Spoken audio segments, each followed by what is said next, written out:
Hey, good afternoon and good morning, depending on where you're coming from. And thanks for joining us. Hey, My good name is Eric. I'm with afternoon and Journey good morning, Alliance, depending on and where I you're. have Jordan and Mark with me as well, also with Journey Alliance.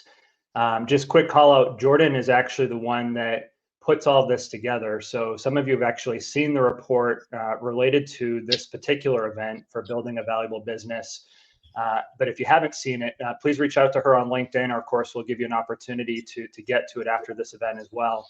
But Jordan, thank you for everything you did to put together this event, to put the report together, but also to do all the interviews and all the research that went into this. So if you're here right now listening to this, or if you're watching it, just realize that we have some amazing panel members right now that are going to be able to provide information on building a valuable business and coming from a perspective of being a CEPA.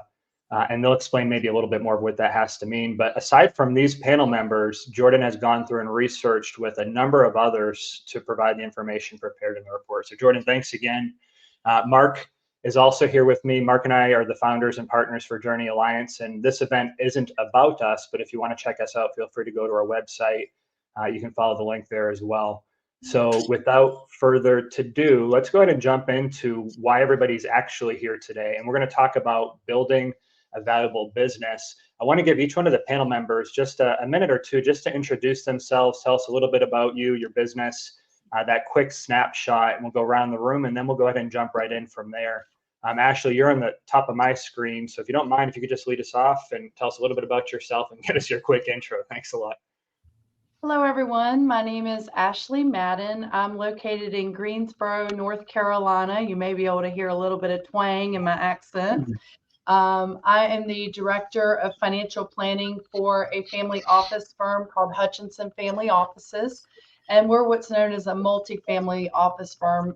Some of you may be familiar with the family office model, but essentially what it is it works on investment management, but with a approach that's really geared towards high net worth individuals that probably have sufficient assets to last their lifetime. So we are looking at investment management, but also incorporating that in with tax strategy and estate planning, as well as a focus on multi-gen planning. So been in this model for quite a while. And so we've really expanded strategically into the exit planning space with the realization that business owners are oftentimes working on building their wealth in the business. But then how do they transition out? And oftentimes, looking at hopefully large multiples of sale. We'll be talking about that, how you get to the multiple point that you want. But strategically, how do we help transition the wealth from the business to more the individual? And then again, looking at it from a multi-generational lens, how do we make sure the money is sufficient for their lifetime, their cash flow needs, but then also incorporating in good tax planning, estate planning, perhaps charitable planning, and looking to involve their next generation. So that's a little bit about me. I have a CPA background, been a certified financial planner since 2008 and a CPA since 2013. And I added the CEPA designation to my list of initials last year. I've been really excited to be working under that model. Fantastic, Ashley. Thank you. Sounds like going to be a wealth of just experience and insights for us as well as we go along. Matt, you're next on my screen, or Matthew, excuse me, if you want to go ahead and get us up to speed on who you are and what you're about. Yeah, thanks, Eric. Matt McKinney Wealth Management, been in financial services or wealth management for the past 14 years. And our special gift really is working with the closely held business owner. We've been involved in plenty of transactions, primarily in the family owned and operated kind of sphere. And we are also certified advisors in philanthropy. I'm an accredited investment fiduciary. I got a bunch of letters. What really matters is I want to do the best I possibly can for the people that we serve. So we just like to be educated on all possible aspects. We're going to mix it and need to understand all the seats at the table when it comes down to an exit and succession plan. And I'm excited about being here today and supporting everybody on the call. Thanks a lot, Matt. Kevin, let's jump in. If you could tell us a little bit about yourself. Yeah, thanks, Eric. My name is Kevin Brick. I'm an attorney down here in Tampa, Florida. I'm the founder of Brick Business Law. We have about 15 people in our law firm, so we've got a decent wealth of experience. We work on outside general counsel, employment law, and business litigation. And I also recently added the CEPA designation, and so we're experienced in working with small to medium-sized businesses buying and selling their businesses. Great, thank you. Thanks for that. And Landon, how about you? Yeah, good morning. And I can say good morning because it's only 9 a.m. where I am in Vegas. Yeah, so I'm Landon Mance. I am the co-founder and owner of Backbone Planning Partners. We are a boutique wealth management firm and business consultancy that focuses on serving private business owners. Typically, $3 to $20 million of revenue is going to be a sweet spot for us. That's where we can provide the most value. We offer a number of services that are mostly tailored to small businesses. So we do all the personal wealth management, the financial planning, the insurance, estate planning, all that good stuff. But where we really like to play is working on the business, alongside the business owners, doing growth planning, strategic planning. We do quite a bit of executive compensation work, and we love helping our business owners just build better businesses to give them a better chance of having some kind of a successful exit, transaction, transition, what have you, at some point in the future. And I'm a proud dad to soon to be 4-year-old twins. Congrats. Well, thanks for sharing all that as well. Yeah, so you said you're 9 a.m., you're 3 hours difference. I think so far we have mostly East Coast here. Last but not least, Paul, if you don't mind, tell us a little bit about yourself to kick us off. Well, hey, thanks for having me, and great to be on this panel with all the others. Great credentials. I have January started my 20th year of being a financial advisor. I've been in a few different states here. Now I'm in Arizona, my home state, and worked a lot with business owners in the past with different things on the in the financial advising world.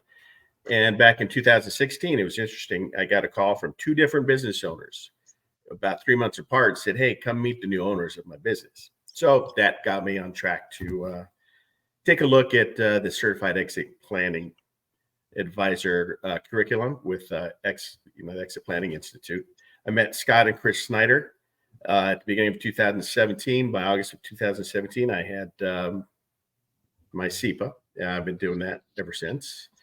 And, it really is a combination of advising, and really I come from the background and standpoint, it's educational.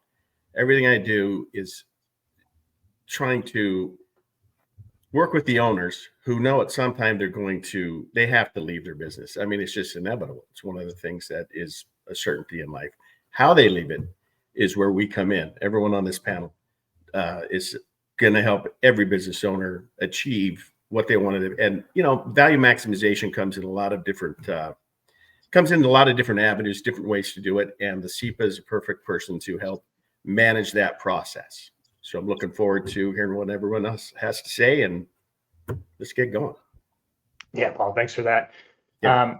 So if anybody's listening right now, whether you're here live or whether you're joining in as we go, but if you're here live, actually, a couple housekeeping items. So you have the ability to go ahead and drop questions into the chat, and we would ask you to do that. If you have any questions or even if you have any comments that you want to make, go ahead and send them over. Jordan, who I introduced earlier, and Mark, they're working behind the scenes right now, and they'll go ahead and bring those questions forward the best they can.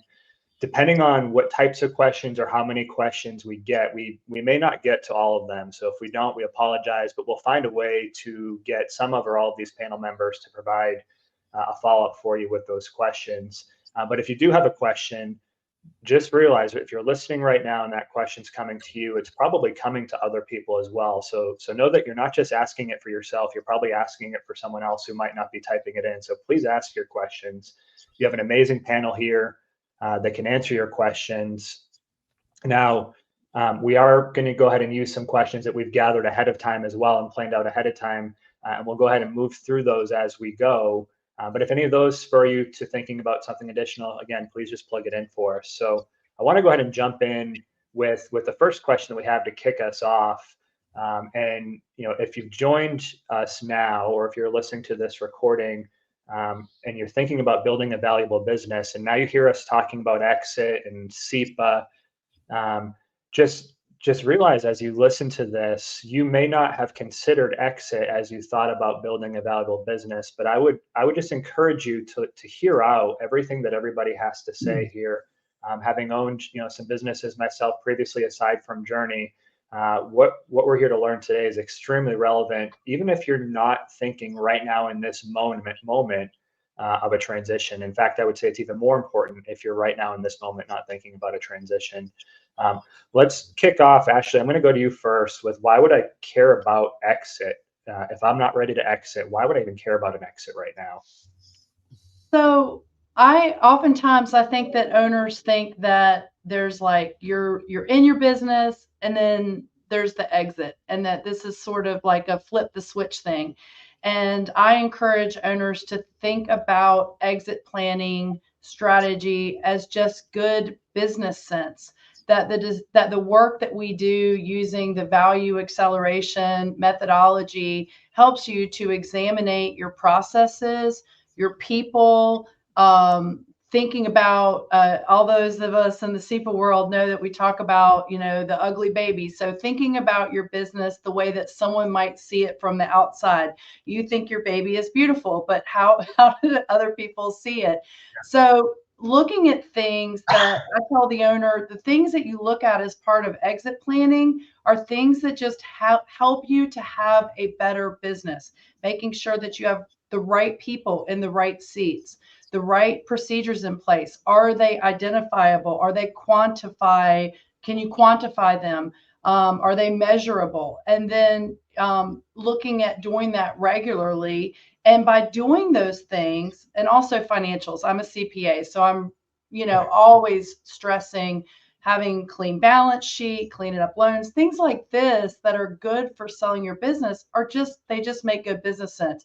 By doing these things, you build profits in your business that help you. And maybe you say, hey, this is a profitable business, I want to keep it.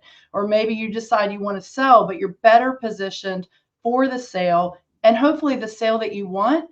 But a lot of times owners have to sell when they don't want to. So I say prepare for the sale that you want, but you also want to be prepared for the sale that you might not want to have to make. And by doing that, you build a profitable business and hopefully get a better multiple in the process. Yeah, that's great information. What I was picturing as you were saying it, it's the expression most of us know, begin with the end in mind. So it sounds like what you're saying is have that clear picture of what an exit could look like or should look like, even if it's not what you're thinking you're specifically after. But if you have that clear picture, that's going to inform the decisions that you make along the way. And it didn't seem like that was even time bound for you. Whether it's a year or 10 years, at least you're making decisions that meet what you're after ultimately. The things that make your business more attractive to a buyer are usually going to be the things that are going to make your business more profitable. So it's very much a win-win, and exit planning makes good business sense. That's great. Hey, Kevin, I was curious your thoughts on this one. Why would I, as an owner, why would I care about an exit if I'm not ready to exit? Yeah, I mean, I think you'll probably hear anybody that's kind of gone through the CEPA certification to have a similar mindset of, planning for an exit is consistent with running a great business. And something like 80% of an owner's net worth is usually tied up in their business. So anytime you're kind of thinking about running a great business and doing it well and de-risking it and making sure it's ready for an exit, that's going to be consistent with building their net worth and doing things that are in their best interest. I actually met with a guy yesterday who he's a business advisor, and met with an owner who's just kind of at his wit's end, and he needs to get his number, but he also needs to sell right away. And you just don't want to be in that position. So I know probably everybody else on this call has met with somebody in a similar position, and it's hard to grow the value for somebody who's kind of already back into that corner of trying to sell when they don't want to. So the sooner you can get ahead of it, the sooner you can kind of maximize the value of your business and start that process, it's always the better. Yeah. So it sounds like from what you're saying, even just in correlation to what Ashley said, you don't, as a business owner, you don't want to hit a point where you need to sell, have to sell, or for whatever reason you really want to sell, and you just haven't been able to maximize the value of the business, and so now you're left making a decision that might be less than optimal. Okay, great. Let's jump into the next question. Landon, I'm going to go to you on the next question here. And what can I start doing if I'm a business owner? What can I start doing now to prepare for an exit? Yeah, hopefully all the business owners that are listening are going to love this answer. Go on vacation for 2 to 4 weeks and completely unplug. No texts, no email, no phone calls, no smoke screens, nothing. And see what happens. See what breaks in your business. And when you come back and you identify what all those fires are and those gaps are, start to jot them down and start to prioritize and address them. So that could be a good starting exercise. But honestly, and this is totally unsolicited. Eric did not pay me to say this, but working with a firm like a Journey Alliance or another firm that does this really strategic work with business owners to dive deep into the different elements of their business can be just invaluable, because it will start to bring issues to the surface that an owner didn't even know that they had, right? Issues with their people, issues with their processes, issues with their technology, and it allows them to identify challenges and opportunities and then put a strategic roadmap together to start to solve those, kind of based on prioritization. And as Ashley said, doing this kind of work, it's just good business sense. It's good business strategy, and I think our buddy over at the Exit Planning Institute, Scott Snyder, he says something to the effect of, exit planning is just good business strategy, because all the things that you're doing to help yourself as an individual and to help your business get ready to successfully go through a transaction, it's all tied together in one big kind of ball. Yeah, Landon, as you were talking about that 2 to 4 week vacation, I imagine there are a lot of owners. The first thing that comes to mind is there's no way I can take a 2 to 4 week vacation. So it just seems to me the thing that jumps out is, if that's the first thought that comes to mind, then the first things you're writing down are the reasons why you can't take a 2 to 4 week vacation. Yeah, absolutely. Yeah. If the thought of that terrifies you to the point where you're never going to do it, well, that might be a good indication that there's some work that needs to be done. Yeah, no, thanks for that. Excuse me. Paul, I was actually curious your answer on this. What is especially interested in, you mentioned a couple of decades just from the buildup that you've had working with individuals and likely working with business owners. So any additional insight or thoughts that you have on this one?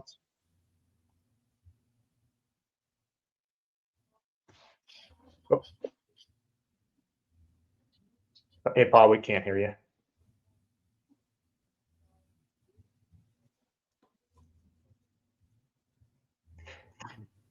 Okay, sorry about that.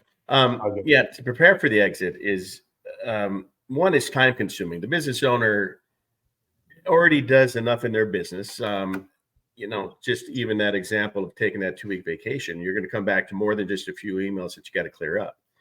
It's going to be a lot in that journey when you're getting through the whole process.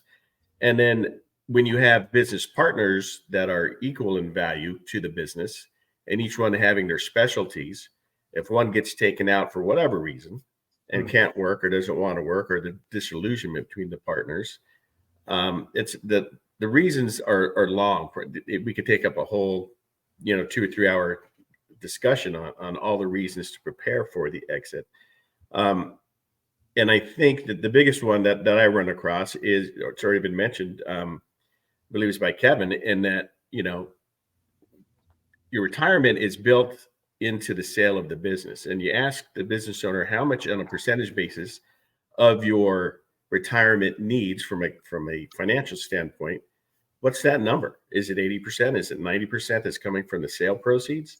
And then when do you prepare for your retirement? You don't people just don't wake up and say, I'm going to retire. I mean, some probably do, but it might not look very good. So to prepare for it, that's when you contact, someone that's an expert in the field of preparing for the sale of your business. The CEPAs, most CEPAs I know, we don't make money on the sale of the business. We're not into it for that reason. We do a lot of front running for the M&A people, for investment bankers, for private equity.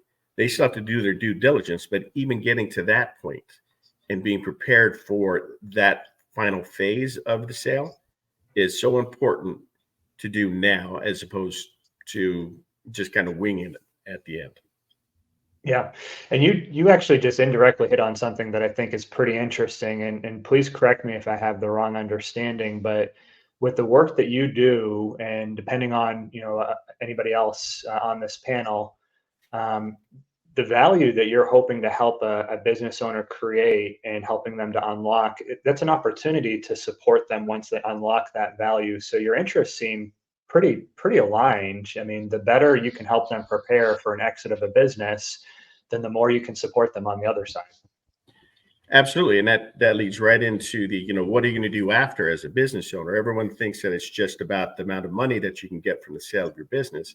But when we prepare for your personal financial readiness, that's one thing. But then we have to prepare for what I call personal human readiness. What are you going to do afterwards? Yeah. Right? It's not just about the money. It's about everything else. You can't just play golf for the rest of your life because you come from a high information environment as a business owner. You're making decisions, pivoting, and doing everything you need to do. You can't just go into a zero information environment. It's just it's not going to make you happy. So yeah, that's good. I actually want to go ahead, Matt, and bring this same question to you. I think this is such an important question for a lot of business owners when they're thinking about short-term and hopefully a much longer-term perspective of what they can start doing as an owner to start preparing for an exit. Well, I love what everybody really had to say. I think taking a 2-week break and just finding out what breaks is pretty important. But as you mentioned, most people aren't willing to do that, or they may not have the management team in place to feel comfortable to do that. But you're never going to know unless you try. So I'll encourage you to try it. I think that's a really good first step.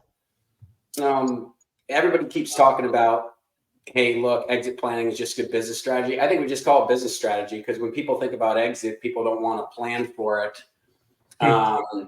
But yet, only 20% of business owners actually exit, and only 9% of people are actually happy with their exit. So there's a reason why. It's because psychologically, people are in their business day in and day out, and they rotate to this position. Oh, I want to sell, but usually it's too late by that point for them to prepare and make it. And when luck is when preparation meets opportunity. And if we can get a couple business owners to take a step forward and prepare today, take action, reach out to you, Eric, reach out to some of the other colleagues on the call and say, hey, how I can get my business in a position to be better suited for an exit. Well, it's just good business strategy. And as we talked about, the 4 intangible capitals in business, which is human, customer, social, and structural. And if you can take action on any one of those points, then it's going to help increase the value of your business and increase the amount of control that you have later on, right? And then to Kevin's point earlier about 80% of people's net worth is tied up in their business. Yeah, well, what are you doing today to potentially diversify some of that? What are you doing today to diversify the responsibilities? Because maybe it isn't an exit at all. Maybe it's just putting the right management team in place and having them run it. Maybe it's an internal transfer. Maybe your goals and objectives for the business is not to maximize the value, but to maintain all the employee relationships who have bled for you for the past 30 years. So it's really understanding what it is that you want to accomplish with the exit as a whole. And then taking action to saying, hey, look, I want to dedicate a little bit of time to making my business better, working on your business instead of in it. Yeah. I like what you said, where instead of thinking about it as exit strategy, just think about it as strategy. So, because at that point, you're really just thinking of part of what it takes to build a business, not just something else that comes after you build your business. That's good. I want to go ahead and Matt, I'm going to leave you up for this next question. Ashley, I'm going to go to you right after I ask Matt this question. And question here would be, when should I seek out exit planning support? Let me shift that. Yeah. Let me ask you a different question. Don't ignore the question on the screen. Let me ask you a different question. And when you're seeking out exit planning support, who else should be involved in that? When a business owner right now, of course, we have a panel here. We've talked about all the letters that many of you have. I appreciate the fact that you all call that out, because I always wonder about all these letters. But as a business owner, you're thinking to yourself, okay, I want to include this idea of exit planning in the conversation that I'm having about my business strategy. Who's actually there to support me? Yeah, I think generally speaking, the first place that most business owners go is their CPA, and their CPA may or may not be qualified in that conversation. There's plenty of CPAs that we work with who hasn't walked one client through a transaction yet. That's where a lot of people start. And then, as far as the CEPA credentialing, I think that's a really, really good place to start. If you think about CEPA as a whole, it's a certified exit planning advisor. Think of the CEPA as the integrator. So if you ever read the book Traction, the integrator is the one who makes it all work for you. And so I like the concept of having one person to start with, a CEPA, who can direct the conversation. So when I work with clients, I talk to myself as not being the quarterback, but being the head coach. And it's my job to make sure that we bring in the right resources in the teams and work together with your existing team to create a successful process here. And you can get lost in the broccoli pretty quick with all the different people that you need that are involved in a exit planning conversation, whether it's a family planner, a CPA, a trusted estate person, your wealth manager, etc. And if you have to tell that story 5 or 6 times, well, things get lost in translation if you ever played telephone. So I think that the going to the CEPA landscape is a great place to start. And then kind of sharing your story and seeing what people have to offer on a process-based approach to having you in a position to succeed. So I think that would be my recommendation on that. Yeah, that's a great recommendation. I actually am part of a peer advisory group, and I can even think about one of the business owners in the last 6 months that was in that group, and he was looking towards an exit. And the first person that he brought up that he was getting with was his CPA. To your point, that may be the right person. It may also not be the right person, but it's the first person that he thought to interact with on that. So great insight there. Ashley, I do want to jump to you. You are a CPA. So I thought that's an appropriate transition there, but tell us, who should be involved in I'm a CPA, and it's April the 5th, and I'm on this call.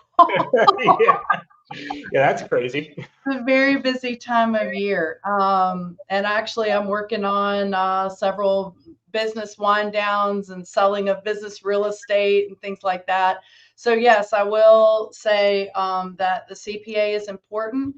I want to touch on something else that I think is almost more important, but the CPA is important. And I completely agree that whoever someone is using as their CPA for their business tax return, their personal tax return, probably the same person, may not be the person, especially if it's a larger business sale. They may need to bring in another firm, or at least be aware of the idea of transition, because it can really impact, especially for like an equipment heavy business or businesses that are on an accrual basis or things. It honestly may change things that need to be done on the accounting side to help for a more tax efficient sale.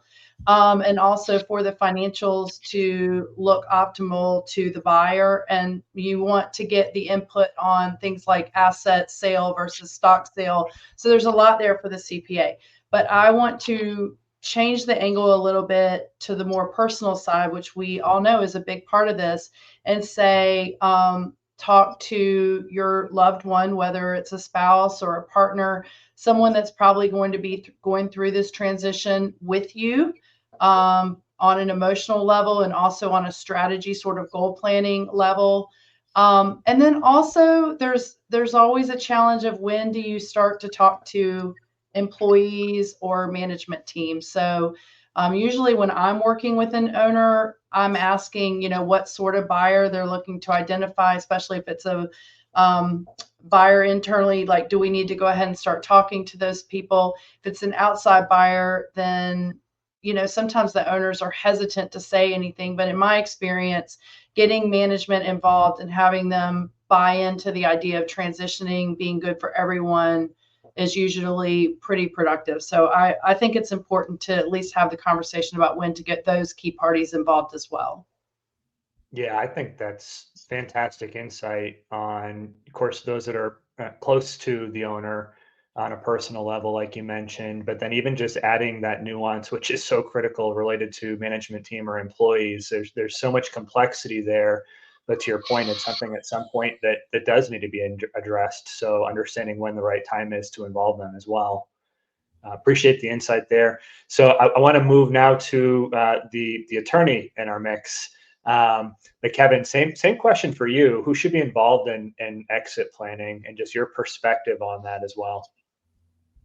I like what Ashley said here. I mean, you kind of want to have this team building approach, right? You've got people from different disciplines who can speak into different areas of the business, and so you generally see the historical advisors being part of it. They've got something to give, whether that's a CPA or part of internally the management team, and then the attorney that helps you kind of de-risk the business and look through potential areas of concern, your financial advisor, and then as you're getting more towards the actual transaction and you want to understand tax, trust and estate, those types of issues, there's maybe some different people that you're bringing in when you're starting to talk about like the actual sale when you're bringing it to market. So you may have an M&A advisor, you may have a broker who's listing it for you, and so there's a variety of specialties I think that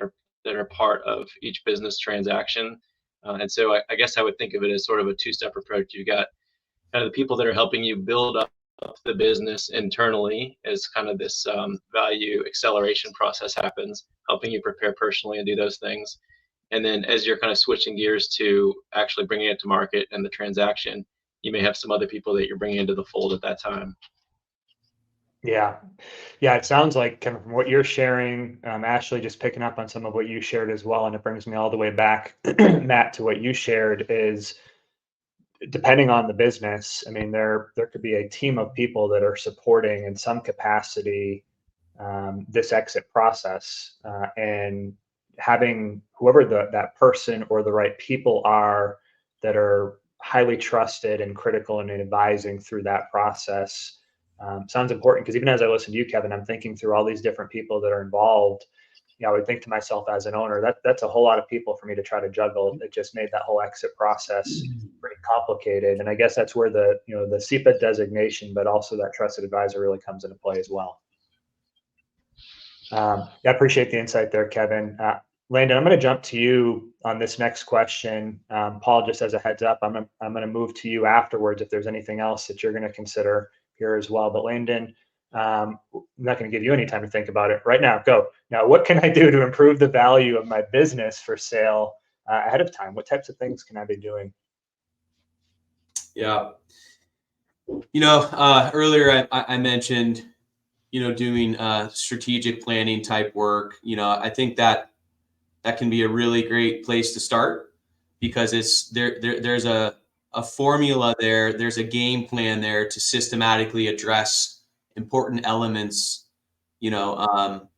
of a business and kind of how they affect the value in a future transaction. A couple of things I think that I see a lot. Again, we work in the $3 to $20 million of revenue space.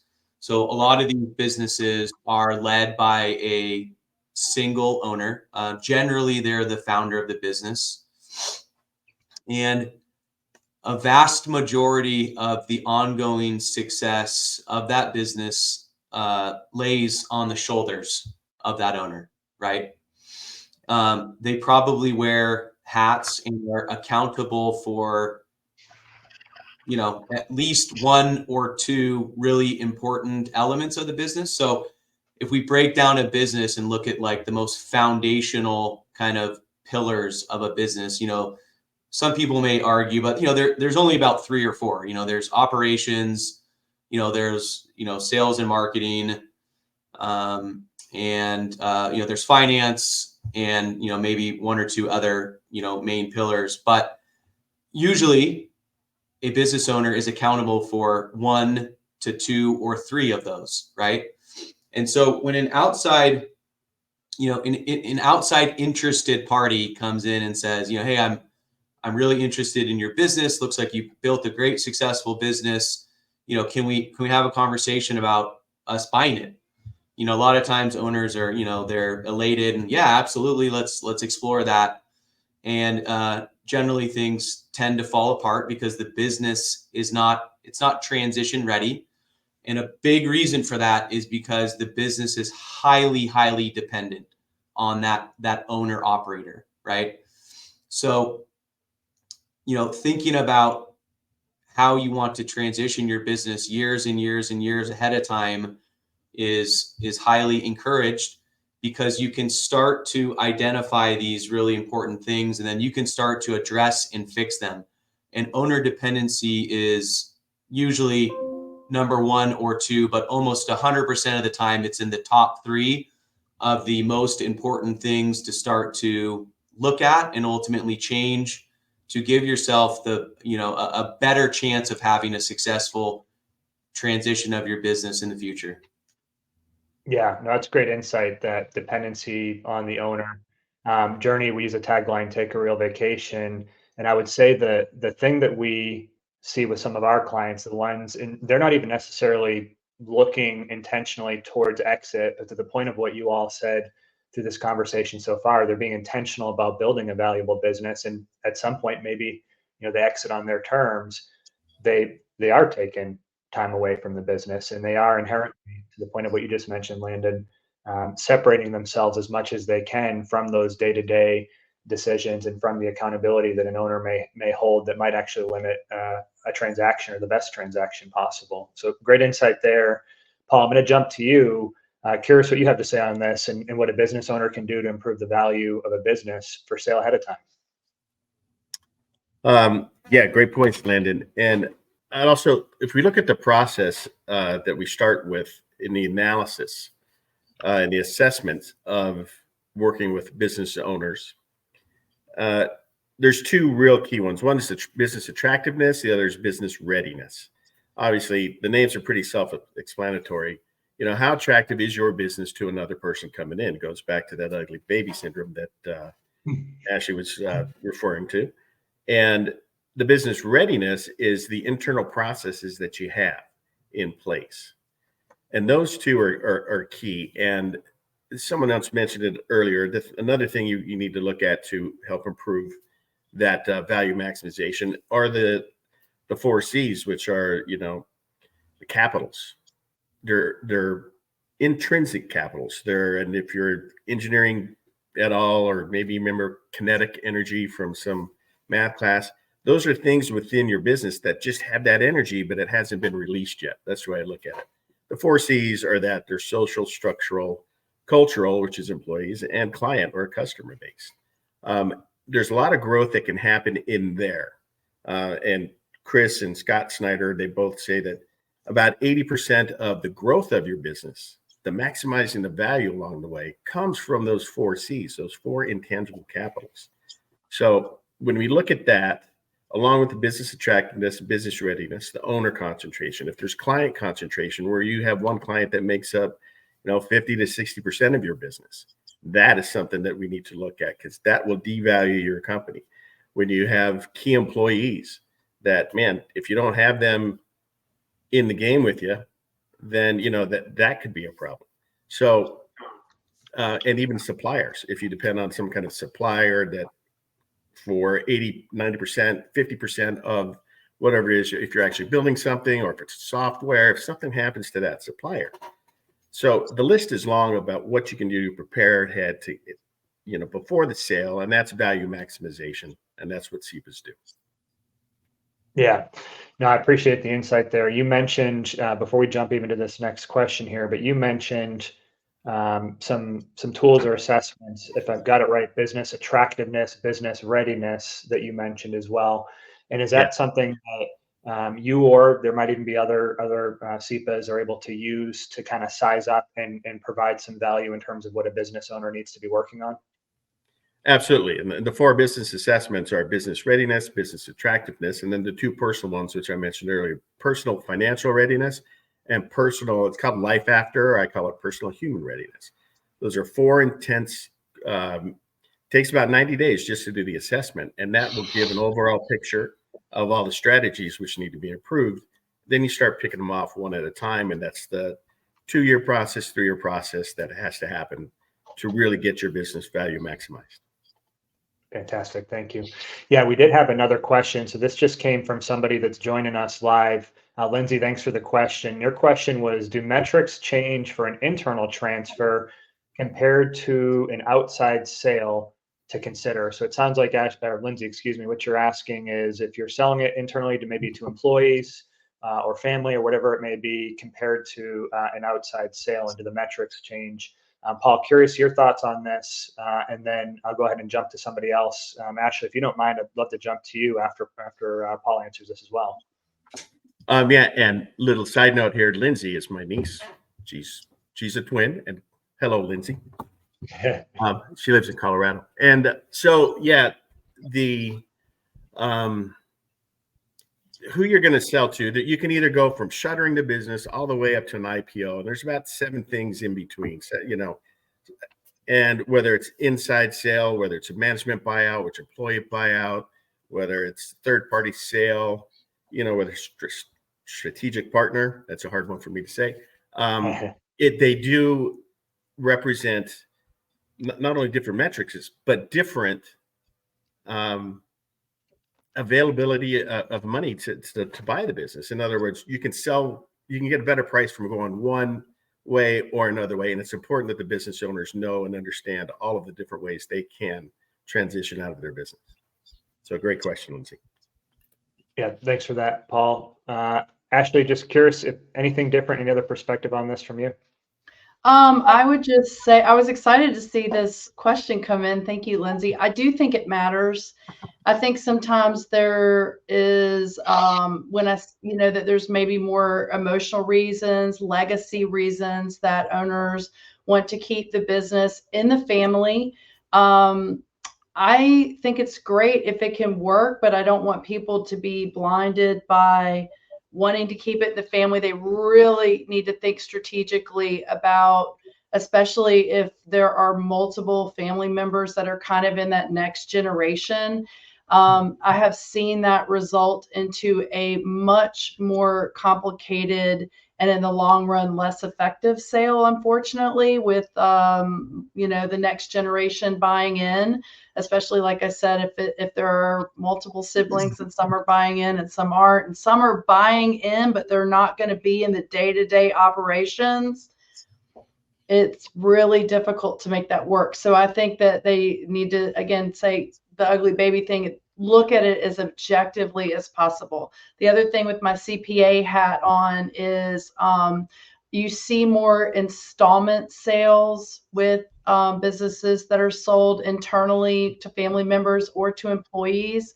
I think that is a sale with more risk and more complexity. It can actually help a little bit on the tax side, but because you're not necessarily having everything coming in one year, but it does drag it out and it makes it more subject to how profitable the business is longer term, rather than it's clean, I'm in, I'm out, I'm done. And it can be a little bit more emotionally difficult for the owner too, if they're still kind of holding on or there's strings attached with them saying, I'm going to stay on for 6 months. I'm going to stay on for a year. Again, sometimes it can work effectively, but I've seen that make for a more difficult transition.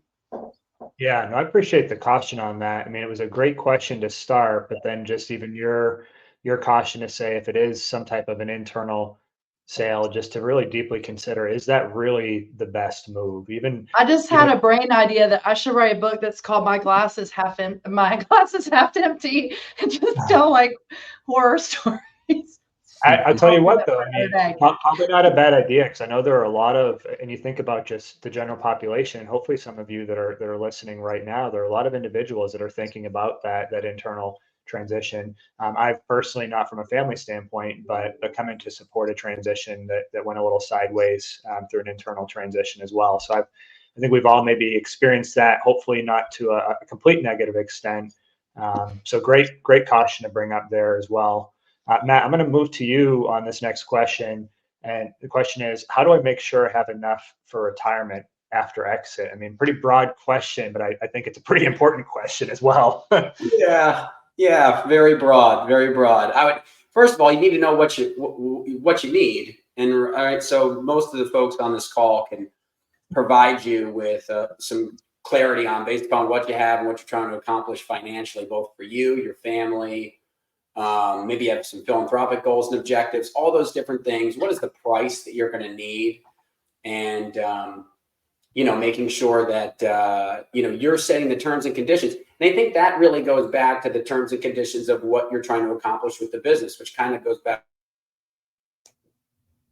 to the last question, which is, maybe I'm transitioning it to my son. We had an electrical company who wanted to transition it to his son. His son didn't have a lot of money, but he was involved in the business. Well, there's a lot more risk in that, right? Because the business has to continue to stay profitable, and then how many years are they going to stay on? In my experience, most deals aren't 100% cash, and price is only one portion of the deal. It's actually the terms that set the direction for the deal, right? So, and I don't know if I would say maybe 18 months, 2 years ago, people were writing a lot of checks. Not so much anymore. You're seeing a lot more, where you're going to get a partial payment up front. You're going to be in the business for a period of time to make sure that thing still works, and they have the proper people in place, proper things in place, so that they can feel comfortable about the full transition. So, but how do you make sure you have enough? Well, you get with an advisor, you get a plan in place, you look at clarity about what it is that you really are spending, what it is that you're really trying to accomplish financially, and then how much you need from the business. And then depending upon that, you can then say, okay, these are the terms and conditions I need. So maybe I do need to take more risk as it relates. No, maybe I do need to find a strategic buyer, right? Because that's going to get highest multiple. I had a client who had a business valuation run. It was $8.5 million. He got bought 16 months later from a strategic for 24. Well, he didn't see the buyer. That strategic came in. That doesn't always happen, by the way, people. That was really rare. I only have one of those. Usually it's on the other side where they say, hey, I think it's worth 8 million. And they're like, well, someone's only offering me 5. Well, let's talk about why they're offering you 5. That's very more often the case, or than the strategic coming in. But I think the idea is that if you hold the keys, which means you are doing some sort of management buyout or some sort of employee ESOP, we'll take ESOP out of it, management buyout and or selling to a family member, and you're holding the paper, then there's more risk in the deal, which means you can equate to a little bit higher price typically. And you have a little bit more control of the terms, right? As opposed to if you're selling to a third party, you're not going to have as much control of the terms. There's going to be a lot more on their side of the fence than on yours. So I think it all kind of weaves together. And that's why I think a lot of us are in the room today who love doing this work, because it's extraordinarily complex. But if only 9% of people are truly happy with their exit, then there's a lot of unhappy people. And the people who created this country, the closely held business owner who are supplying jobs and providing for their families and so on and so forth, giving back to their local communities, all these businesses are creating what we call the American dream.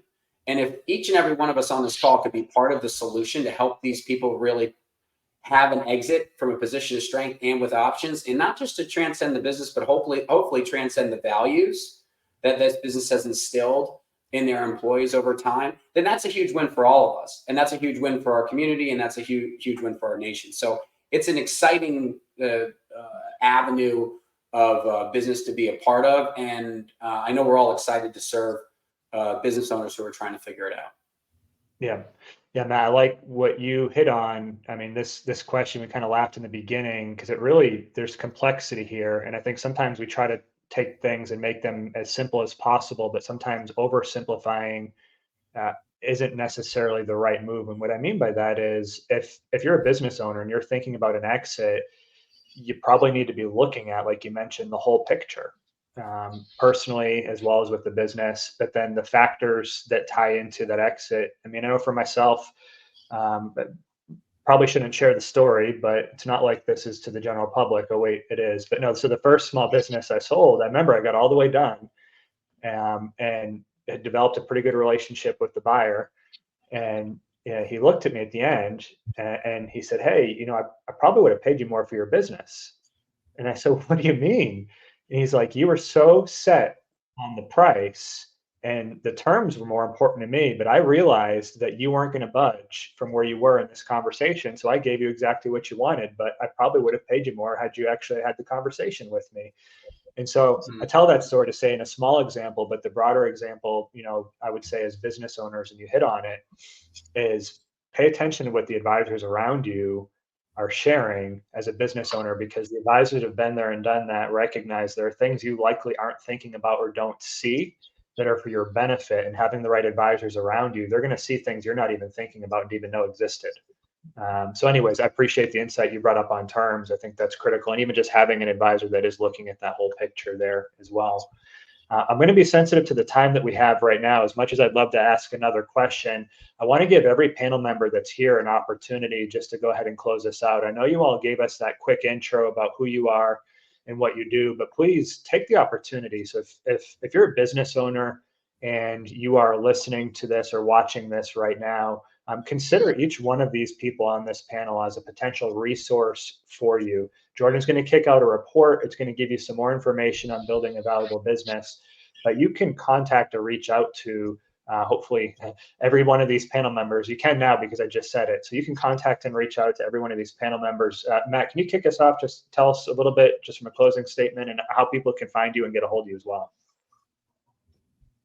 Yeah, so you can find me on my website. It's McKinney, MICHINI-wealth.com, and it has all our information on there. And look forward to serving people who are really trying to figure it out. They're trying to transcend not just their business, but the values through their business. And then ultimately, we love working with people who love to give back. So philanthropy is a big part of what we do here and what we want to do for people. So we love to serve people who are looking to do those sorts of things, and just grateful to be on the call with all these great people. So thanks so much for your time. Thanks a lot. Paul, how about you? Just go ahead and close this out. And how can people find you?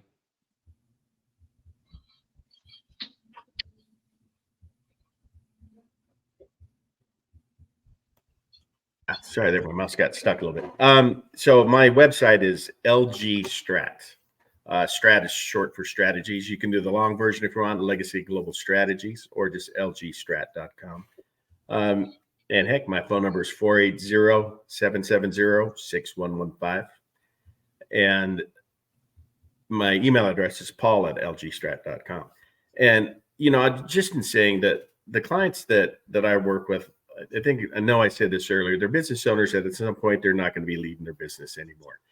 And it's up to the business owner to decide how they want to leave that business owner. It's up to me to help them leave it correctly, whether it's family, whether it's some other sale. But what I always like to say is I want to build a business that's great enough to sell, but the business owner just may not want to sell it yet. Yeah, no, that's great. Thank you. Thank you for all the contact information as well. Ashley, how about you? How to reach me? Yes, please. Well, I'm on LinkedIn. I think I'm pretty easy to find there. And Hutchinson Family Offices, we're in Greensboro, North Carolina, but we do work with clients, and we have clients that are really all over the country. So if anyone, you can reach me through our website. If you just look up Hutchinson Family Offices, it's the one. I think it's the only one, Greensboro, North Carolina, or find me on LinkedIn. And I'm always happy to chat, and I'm always happy to meet new people and new business owners. And I've just loved being part of this panel and hearing what the other panelists have said. It took me out of the tax world for an hour. So thank you very much. Hopefully, I didn't back you up too much. I appreciate you taking the time. I've always got time to do things like this. Absolutely. Kevin, how can people get a hold of you? Yeah, so my website is brickbusinesslaw.com. I'm also on LinkedIn. Just one real quick piece of takeaway advice, summary advice I'd say here real quick is just please get your advisors involved early. I see a lot of people that come in that are too far down one path, or they've got tunnel vision, or they haven't really assessed their needs. And this is it's a big decision, especially for sellers who are kind of at the end of their career of something they've built. So please start building your team and think about everybody on this call as somebody who would be a great person to add onto your advisory team. Yeah, no, I think that's good wisdom there. And like everybody said earlier, timing is key, and the timing is now, I guess. But Kevin, to your point, a business owner should be considering having that advisor or those advisors around them, even if they're not thinking about that exit in the short term, but just knowing that they're heading the right direction and don't have tunnel vision and potentially building in vain for the very thing that they thought that they wanted. I appreciate that. Landon, how can people get a hold of you? Yeah, thanks, Eric, for putting all this together, and the whole Journey Alliance team. Jordan for spending an exorbitant amount of time herding all of us cats and getting all this stuff together. So thank you for that. Yeah, backboneplanning.com. That's our website. A lot of good information on there. I'm pretty active on LinkedIn. So Landon Mance on LinkedIn. Dad to twins. It's part of my tagline. So pretty easy to find there. And yeah, LinkedIn or website. That's probably the easiest way to track me down. Yeah, I appreciate that. Quick plug for Journey. Like I said in the beginning, this hasn't been about Journey Alliance the whole time, but a couple of ways that we do help this process. Our core service, what we offer, is a mix between business coaching and consulting. But one of the tools and one of the methodologies that we use that's fantastic is called 7 Stages of Growth. And we do have the ability to do what's called an X-ray, a deep dive into a business. Paul shared some of the tools that each one of these advisors uses. And our tool is a great tool in support of that, where we can identify which areas at a granular level need to be developed within a business in order for it to be successful. And that's based off the size business, the stage growth. And so our perspective is, if we're helping you as a business owner develop and grow a healthy business, then you're exit ready to the extent that you'd like to be exit ready. Having one of these advisors or somebody else involved with you is absolutely key, because with what we do, you need to know the target and what you're after.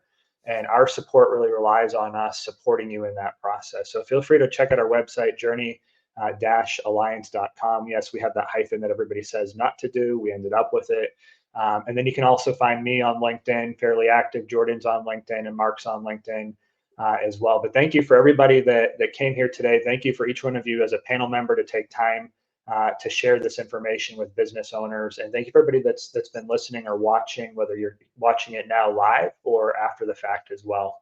Thank you all. Take care. See ya. Thank you.